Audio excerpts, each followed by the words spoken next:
Layvin Kurzawa ke Persib Bandung, transfer sensasional, berkah besar atau bom waktu. Kedatangan Layvin Kurzawa ke Persib Bandung bukan sekadar transfer biasa. Ini bukan rekrutan lokal, bukan pemain asing mediocre, dan bukan nama yang asing di telinga pecinta sepak bola dunia. Dia adalah mantan bek Paris Saint-Germain, pemain yang pernah satu tim dengan Neymar, Mbappe, Di Maria, dan Marco Verratti, pemain yang pernah tampil di Liga Champions dan sekarang namanya dikaitkan dengan Persib Bandung. Satu pertanyaan besar langsung muncul, apakah ini transfer yang akan mengubah wajah Liga Indonesia? Mari kita bedah semuanya, dari sisi materi, prestasi, bisnis, hingga risiko terburuk yang bisa terjadi. Transfer sensasional dalam sejarah Liga 1. Jika rumor ini benar-benar terjadi, maka Layvin Kurzawa akan langsung menjadi salah satu pemain dengan CV paling mentereng yang pernah bermain di Liga Indonesia. Mari kita ungkap siapa Kurzawa. Bek kiri asal Prancis, produk Akademi Monaco, bintang PSG sejak 2015, pernah menjadi andalan di era Laurent Blanc dan Unai Emery, dan bahkan pernah dipanggil ke timnas Prancis. Nama seperti ini biasanya bermain di Liga top Eropa, bukan di Asia Tenggara, apalagi di Liga 1 Indonesia. Karena itu, begitu rumor ini muncul, dampaknya langsung terasa. Media internasional mulai melirik fans Persib heboh dan Liga 1 mendadak terlihat naik kelas. Dampak materi dan bisnis Persib bisa panen besar. Dari sisi materi, kedatangan Kurzawa bisa menjadi mesin uang bagi Persib.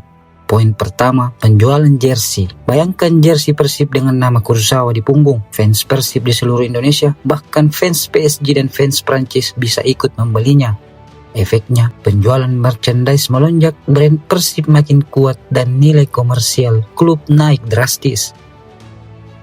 Poin kedua, sponsor dan branding. Nama besar seperti Kurzawa sangat menarik bagi sponsor. Perusahaan asing lebih tertarik untuk masuk. Brand lokal bangga bekerja sama dengan klub yang punya mantan pemain dari PSG.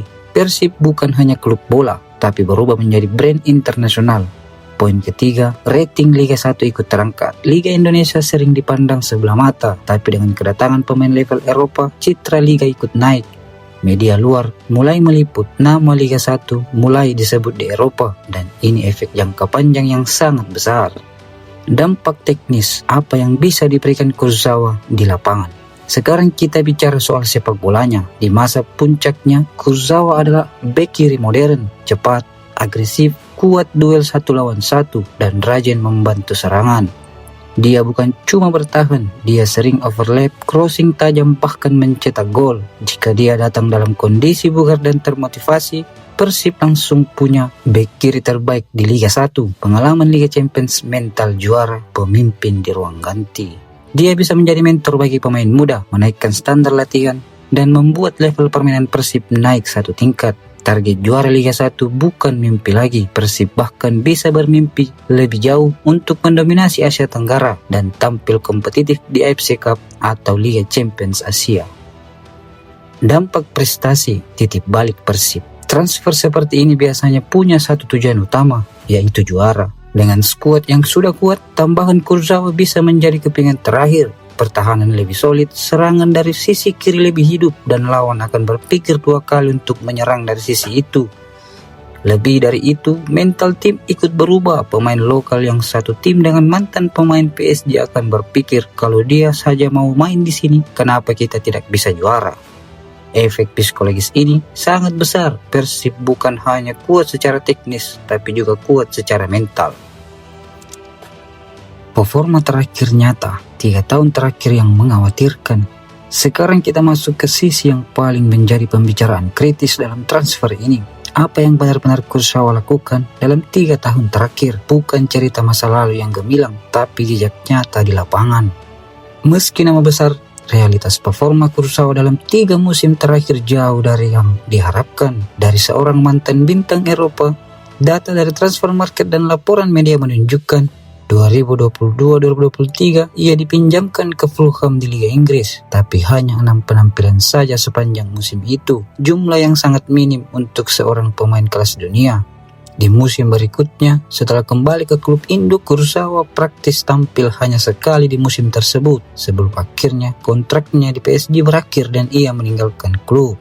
Di Di tahun 2025, ia sempat bergabung dengan Boa Vista FC di Portugal, tetapi lagi-lagi kontribusinya sangat sedikit, hanya 4 penampilan dengan total 170 menit bermain sepanjang periode itu, sebelum kontraknya habis dan ia kembali berstatus free agent. Dan yang paling penting, Kursawa tidak bermain kompetitif secara konsisten selama hampir setahun terakhir sebelum rumor Persib muncul. Itu artinya dalam periode penting pengembangan fisik dan ritme pertandingan, ia justru jarang mendapat menit bermain atau kesempatan bermain penuh. Statistik ini menimbulkan pertanyaan besar, apakah seorang pemain yang tidak pernah secara reguler bermain selama 3 musim terakhir benar-benar siap menjadi starter di Persib yang sedang berjuang meraih gelar? Atau ia malah akan menjadi sosok dengan nama besar tapi kontribusi real sangat minim. Yang pasti, performa terakhir Kursawa bukanlah gambaran puncak karirnya, melainkan periode yang penuh kekosongan menit bermain dan minim kontribusi nyata di lapangan. Resiko terbesar, gaji mahal, kontribusi minim.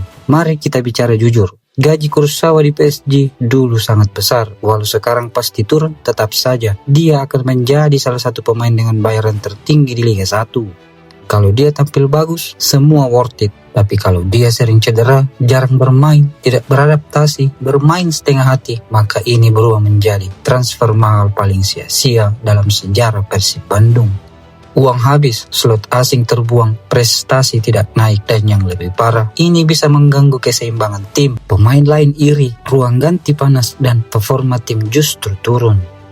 Contoh buruk, pemain bintang gagal di Asia. Sejarah sudah banyak memberi peringatan, banyak mantan bintang Eropa datang ke Asia, tapi gagal total, datang dengan nama besar, pergi tanpa prestasi, dan hanya meninggalkan cerita kegagalan. Pertanyaannya, Kursawa akan masuk kategori legenda atau masuk daftar pemain gagal?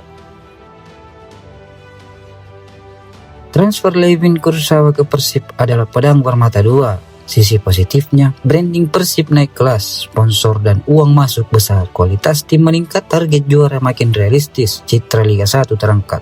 Tapi sisi negatifnya, risiko cedera tinggi, usia dan motivasi jadi tanda tanya, gaji mahal, potensi jadi beban finansial, bisa merusak keseimbangan tim. Satu hal yang pasti, ini adalah transfer paling berani yang pernah dilakukan klub Liga Indonesia, dan hasilnya ada 2 kemungkinan. Entah Persib mencetak sejarah atau Persib mencetak kesalahan terbesar. Sekarang pertanyaannya untuk kalian, apakah Layvin Kursawa akan menjadi legenda baru Bandung atau hanya datang foto lalu pergi tanpa jejak? Tulis pendapat kalian di kolom komentar dan jangan lupa subscribe Inside Bola ID.